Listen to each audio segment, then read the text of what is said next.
یہودی چاہتے ہیں کہ اللہ کے نور کو اپنے منہ کی پھونکوں سے بجھا دیں۔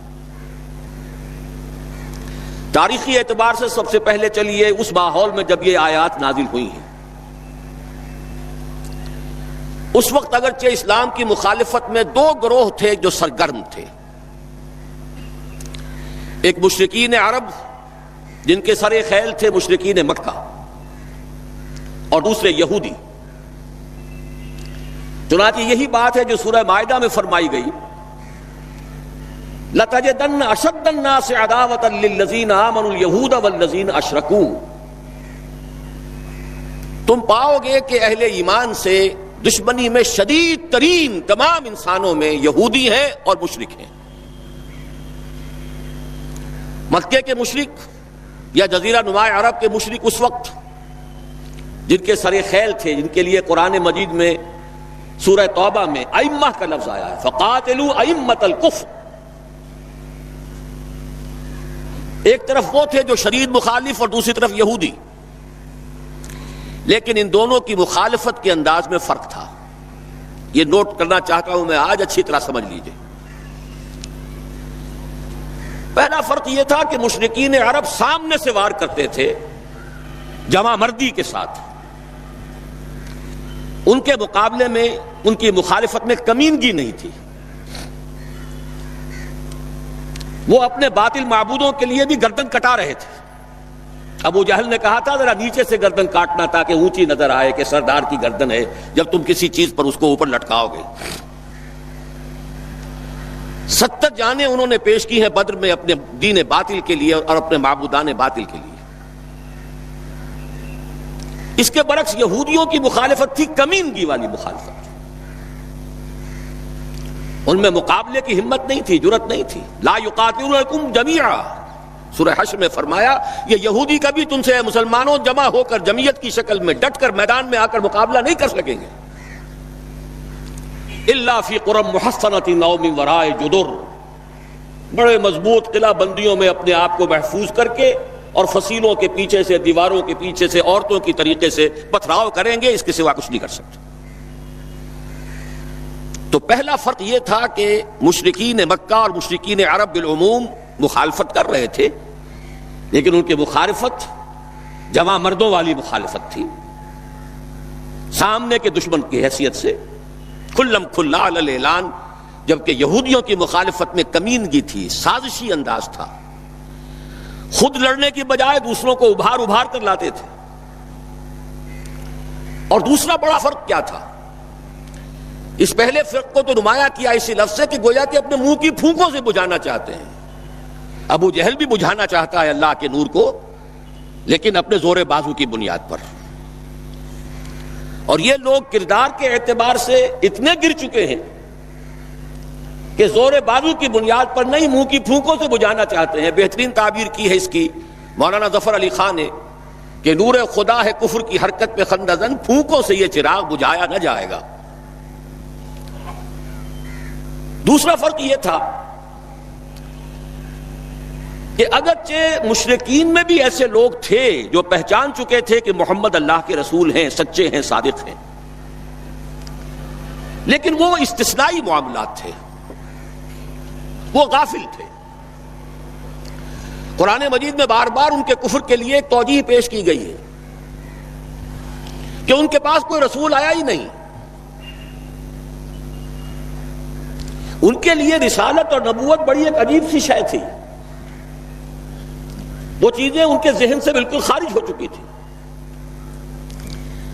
لیکن یہود کا معاملہ اس کے برعکس تھا، وہ 100% پہچانتے تھے محمد رسول اللہ کو صلی اللہ علیہ وسلم، بالخصوص ان کے علماء، یعرفونہ کما یعرفون ابناءہم، پہچانتے ہیں اسے جیسے کہ اپنے بیٹوں کو پہچانتے ہیں، علی وجہ البصیرۃ، وہ کسی مغالطے میں نہیں تھے، پوری ڈٹائی کے ساتھ پہچانتے ہوئے۔ آپ کو تو معلوم ہے کہ حضور صلی اللہ علیہ وسلم کی جو نشانیاں ہیں ان کا تو معاملہ بہت آگے کی بات ہے۔ حضور کے ادنا رفقا کا معاملہ کیا تھا کہ حضرت عمر رضی اللہ تعالیٰ عنہ کے بارے میں پوری ان کی صفات ان کے ہاں موجود تھیں، اور عیسائی علماء نے ان کے ساتھ ٹیلی کر کے ہی حضرت عمر کو سامنے کھڑے ہو کے دیکھ کر اور پھر جو ہے یروشلم کا قبضہ لیا تھا کہ ہاں یہ وہی درویش بادشاہ ہے جس کا ذکر موجود ہے ہماری کتابوں میں کہ یروشلم اس کے ہاتھوں فتح ہوگا۔ تو یہ دو فرق ذہن میں رکھیے، یریدون لیطفئوا نور اللہ بافواہہم واللہ متم نورہ۔ دوسری بات جو سوچنے کی ہے اس آیت میں کہ نور اللہ سے مراد کیا ہے؟ اللہ کا نور ایک اعتبار سے ذہن منتقل ہوتا ہے قرآن حکیم کی طرف۔ نور اصل میں قرآن مجید میں ہدایت کے لیے بھی آتا ہے، تورات کے لیے آیا فیہا ہدی و نور، انجیل کے لیے آیا فیہ ہدی و نور، روشنی ہی سے انسان راستہ دیکھ سکتا ہے۔ الہدا قرآن حکیم، ہدایت کاملہ، اس کے لیے خاص طور پر لفظ آیا ہے۔ سورہ تغابن میں فرمایا فآمنوا باللہ ورسولہ والنور الذی انزلنا واللہ بما تعملون خبیر۔ ایک مفہوم تو یہ ممکن ہے قرآن مجید کے اس اصول کے تحت کہ القرآن یفسر بعضہ بعضا، ویسے یہ کہ اس کا عام مفہوم اسلام، ہدایت، جس معنی میں چاہے لے لے، لیکن میرا ذہن زیادہ جس چیز کو قبول کر رہا ہے وہ ایک ایسے شخص کی تعبیر ہے جو اگرچہ کوئی معروف عالم دین نہیں تھا، میں نہ عارف نہ مجدد نہ محدث نہ فقیہ، اقبال اپنے بارے میں صاف کہہ رہا ہے، میں نہ عارف نہ مجدد نہ محدث نہ فقیہ، لیکن واقعہ یہ ہے اور آپ کے علم میں ہوگا، میرا موقف یہ ہے اس دور میں قرآن مجید کا نور بصیرت اللہ تعالیٰ نے بڑے وافر پیمانے پر انہیں عطا کیا تھا۔ انہوں نے تعبیر کیا ہے اس نور کو نور توحید سے،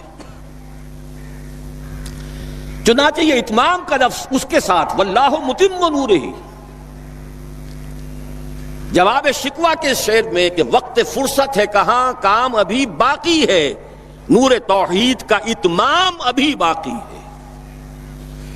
واللہ متم نورہ ویابی اللہ الا ان یتم نورہ، یہ بھی نوٹ کر لیجئے، عربی زبان میں شدید تاکید کرنی ہو تو اس میں فاعل کی شکل میں لایا جاتا ہے، واللہ یتم نورہ بھی ہو سکتا تھا، نہیں واللہ متم نورہ، کر کے رہے گا۔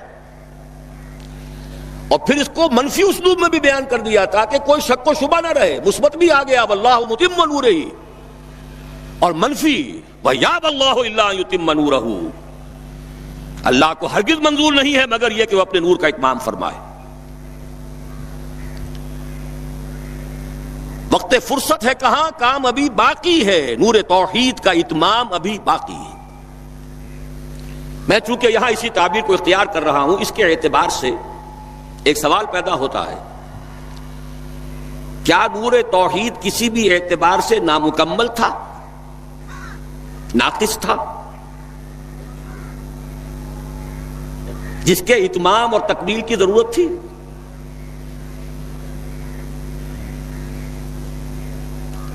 اگر میں اس سوال کا جواب ہاں میں دوں تو آپ سب چونک جائیں گے، لیکن میری وضاحت سن لیجئے۔ جہاں تک عقیدے کا نور ہے، عقیدے کی توحید ہے، اور انفرادی سطح پر اپنے عمل کی توحید ہے، توحید کے دو حصے سمجھ لیجئے۔ ایک توحید ہے عقیدے کی توحید، اللہ کو ایک ماننا، ایک جاننا، اس کی صفات میں، اس کی ذات میں کسی کو اس کا ساجی، ہمسر، برابر، ہم پلہ، کفر، ند، ضد نہ سمجھنا۔ ایک عمل کی توحید ہے کہ ایک ہی اللہ کے مطیع فرمان ہو جانا، ہما تن، ہما وقت، ہما وجوہ، مخلصین لہ الدین، یہ عملی توحید ہے۔ تو عقیدے کی توحید اور انفرادی سطح پر عمل کی توحید ہر دور میں مکمل رہی، حضرت آدم کی بھی مکمل تھی، حضرت نوح کی بھی مکمل تھی، تمام انبیاء کرام کی مکمل تھی، نہ ان کی عقیدے کی توحید میں کوئی کسر ہو سکتی تھی، نہ انفرادی سطح پر عمل کی توحید۔ لیکن ایک توحید ہے اجتماعی سطح پر عمل کی توحید، پورے نظام زندگی کا اللہ کے حکم کے تابع ہو جانا، یہ ابھی مکمل ہونا تھا، اس کی تکمیل ہونی تھی۔ افراد موحد تھے اپنی زندگیوں میں بھی، اپنے عقیدے میں بھی.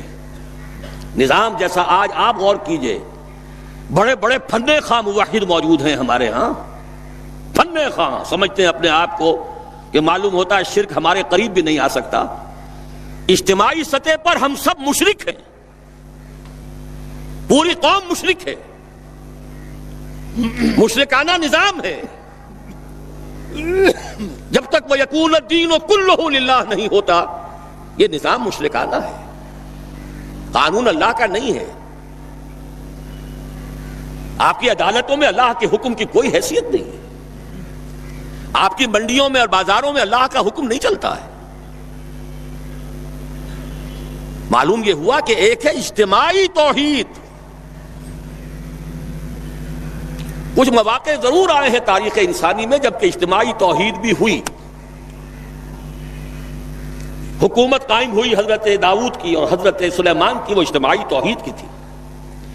لیکن ایک بات نوٹ کر لیجئے گا، یہ میرا اصل میں کل کی تقریر کا موضوع ہے.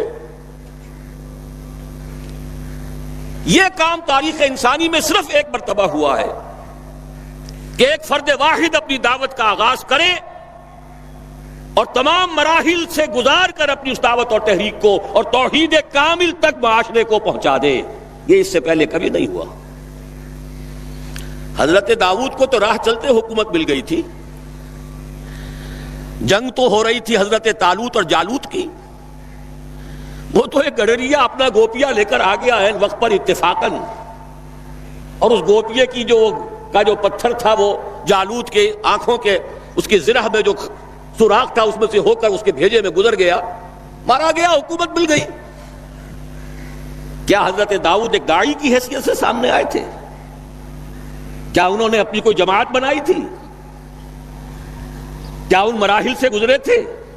قطعاً نہیں. صرف ایک مرتبہ ہوا ہے تاریخ انسانی میں، اور وہ محمد الرسول اللہ صلی اللہ علیہ وسلم. فرد واحد سے بات شروع کر کے یہ جو آتا ہے خطبات جمعہ میں آپ سنتے وحد اللہ، توحید باب تفصیل سے، اور اپنی توحید کو خالص کرو اور خالص کرو اور خالص کرو اور خالص کرو، شرک سے اسے ہر اعتبار سے پاک کر دو. یہ تو پوری زندگی کا لائف لانگ ایفرٹ ہے. آخری امتحان توحید کا جو لیا ہے ابراہیم کے رب نے. دیکھیں اس بوڑھے کے دل میں کہیں اپنے بیٹے کی، اکلوتے بیٹے کی محبت تو ہم سے زیادہ نہیں ہو گئی. کیسے کیسے امتحانات سے گزر چکا وہ بوڑھا، کیسے کیسے امتحانات. لیکن آخری امتحان دعائیں مانگ مانگ کر بیٹا لیا تھا. فلما بلغ معه السعي، اور جب اب ذرا ہاتھ بٹانے کے قابل ہوا، کہیں اس کی محبت ہماری محبت سے زائد تو نہیں ہو گئی. انی ارا فی المنام انی اذبحک فانظر ماذا ترى. اس لیے جو آتا ہے قرآن مجید میں بار بار حضرت ابراہیم کے لیے آخری سند کے الفاظ آتے ہیں وما کان من المشرکین، شرک کے ہر شائبے سے پاک. تو یہ توحید عملی اجتماعی سطح پر ہونی باقی تھی. اس کا تعلق ہے اگلی آیت سے. یہ کب ہوگی؟ هو الذی ارسل رسولہ بالہدی ودین الحق لیظہرہ علی الدین کلہ ولو کرہ المشرکون. اللہ نے اپنے ان آخری رسول کو محمد صلی اللہ علیہ وسلم کو تو بھیجا ہی ہے الہدا، وہ دین حق اور الہدا اور دین حق دے کر، تاکہ غالب کریں. جب تک دین غالب نہیں توحید ناقص ہے. عقیدے کی توحید ہو سکتا ہے کہ ہو، انفرادی سطح پر بھی ہو سکتا ہے. ایک آدمی جہاں جہاں بھی اللہ کا حکم مان سکتا ہو مان رہا ہو، لیکن آخر وہ کسی قوم کا فرد ہے، کسی ریاست کا شہری ہے، کسی خاندان کا فرد ہے، چہار طرف سے جکڑا ہوا ہے رشتوں میں اور تعلقات میں. اس کی زندگی کے کتنے گوشے ہیں کہ جن کو ابھی وہ مشرکانہ نظام اپنی گرفت میں لیے ہوئے. یہ در حقیقت اسی وقت ہوگا جبکہ اللہ کا دین غالب ہو جائے. هو الذی ارسل رسولہ بالہدی ودین الحق لیظہرہ علی الدین کلہ ولو کرہ المشرکون. مشرک تو کبھی پسند نہیں کریں گے. یہاں ذرا شرک کو سمجھ لیجئے، یہ شرک صرف عقیدے کا نہیں. آج کا سب سے بڑا شرک کیا ہے؟ اللہ کا اللہ کو دو، ریاست کا ریاست کو دو. یہ سیکولر نظام ہے، یہاں پر جو ہے حاکمیت عوام چلے گی. جاؤ مسجدوں میں اللہ کا حکم نافذ کر لو.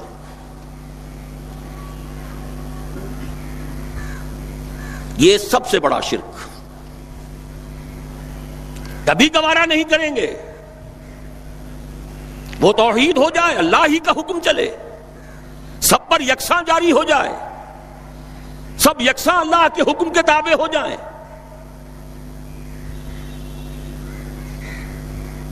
وَلَوْ كَرِهَ الْمُشْرِكُونَ، مشرک کبھی نہیں چاہیں گے، لیکن ان کی مخالفت کے علی الرغم، ان کی ساری ریشہ دوانیوں کے باوجود، ان کی تمام سازشوں کے باوجود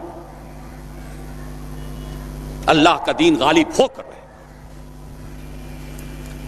اب ذرا تاریخی اعتبار سے جائزہ لیجئے. ابھی ہم تھے اس ماحول میں جبکہ ابھی یہ آیات نازل ہو رہی تھی. پہلی بات تو یہ سمجھ میں آ گئی کہ محمد الرسول اللہ صلی اللہ علیہ وسلم کا مقصد بعثت ہے غلبہ دین. یہ نوٹ کرنے کی بات ہے، کسی اور رسول کے لیے اللہ نے قرآن مجید میں یہ الفاظ استعمال نہیں کیے. شاہد سب تھے، مبشر سب تھے، نذیر سب تھے، داعی سب تھے، مبلغ سب تھے، معلم سب تھے، مربی سب تھے، مزکی سب تھے. لیکن یہ کہ هو الذی ارسل رسولہ بالہدی ودین الحق لیظہرہ علی الدین کلہ، صرف محمد کے لیے آئے الفاظ صلی اللہ علیہ وسلم، اور 3 مرتبہ آئے. اب اس کے ساتھ جس کو صغرا کبرا کہتے ہیں لاجک میں پریمیسز، اس کے ساتھ جوڑیے دوسری بات جو قرآن میں 5 مرتبہ آئی ہے، اگرچہ وہ آئی ہے ذرا مختلف الفاظ میں. کہیں فرمایا وَمَا أَرْسَلْنَاكَ إِلَّا رَحْمَةً لِلْعَالَمِينَ، ہم نے نہیں بھیجا ہے محمد صلی اللہ علیہ وسلم آپ کو مگر تمام جہان والوں کے لیے رحمت بنا کر. آپ کی بعثت جغرافیائی، نسلی، قومی، علاقائی حدود سے ماورا، بالا تر. قرآن میں بقیہ سارے رسولوں کی بات آتی ہے تو کہتے ہیں یا قوم، یا قوم، یا قوم. نوح نے کہا یا قوم اعبدوا اللہ، ہود نے کہا یا قوم اعبدوا اللہ، صالح نے کہا یا قوم اعبدوا اللہ ما لکم من الہ غیرہ. اور قرآن کہتا ہے یا ایھا الناس، یا ایھا الناس اعبدوا ربکم الذی خلقکم والذین من قبلکم لعلکم تتقون. لیکن صریح ترین جو لفظ آیا ہے وما ارسلناک الا کافۃ للناس بشیرا ونذیرا، ہم نے نہیں بھیجا ہے محمد صلی اللہ علیہ وسلم آپ کو مگر پوری نوع انسانی کے لیے بشیر اور نذیر بنا کر. اب ذرا اس کو جوڑیے، محمد کو بھیجا کاہے کے لیے؟ غلبہ دین کے لیے صلی اللہ علیہ وسلم. اور بھیجا کن کے لیے؟ تمام انسانوں کے لیے. کیا نتیجہ نکلتا ہے منطق سے؟ محمد الرسول اللہ صلی اللہ علیہ وسلم کا مقصد بعثت مکمل اسی وقت ہوگا جب پورے عالم انسانیت پر اللہ کا دین غالب آ جائے. ورنہ بات وہی ہے جو اقبال کا شعر سنا چکا ہوں، وقت فرصت ہے کہاں کام ابھی باقی ہے، نور توحید کا اتمام ابھی باقی ہے. لیکن یہ کہ اگر اللہ نے واقعی بھیجا محمد کو دین کے غلبے کے لیے صلی اللہ علیہ وسلم، اور اگر بھیجا ہے پوری نوع انسانی کے لیے، تو ناممکن ہے کہ یہ دنیا ختم ہو جائے اس سے پہلے کہ محمد الرسول اللہ کا مقصد بعثت مکمل ہو.